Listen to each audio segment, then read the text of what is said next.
shit, baka babasag ito. Ay!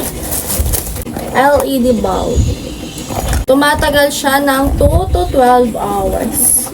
White light. Di pa higa yan? White lang siya. Solar siya.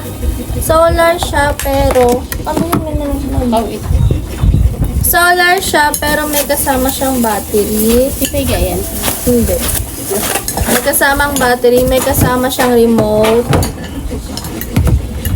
May kasamang charger. Ito, tapos yung... Siyempre, yung sabitan niya. Lalagay siya dito. Ito yung charger niya. Ito yung salpakan ng charger. Tapos ito. Okay. Dito siya. I-connect po pala. Ayan. Ayan. Ganyan siya. Tapos, hala! Yung okay ko. Hala, wait lang.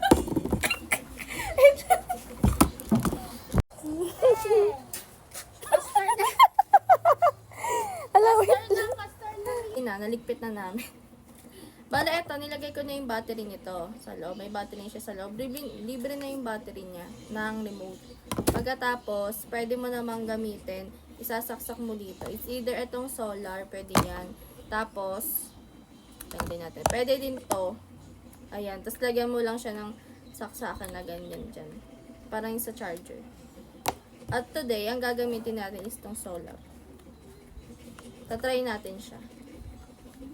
O, i-on lang natin dito gamit ang remote on. Ayan. Tapos, pwede mo tong iset ng pwedeng 3 hours. Nakalagay naman dito sa remote. Pwedeng 5 hours, tsaka 8 hours. Tapos, pwede mong babaan ng half lang. Half lang yung liwanag niya. Pwedeng full. Ayan, natataasan siya.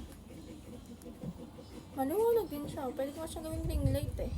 Medyo ano lang siya. Hindi mo makikita yung liwanag niya ngayon ng bongga kasi nga hindi naman ata full charge tong solar. So, ayun. Bye-bye!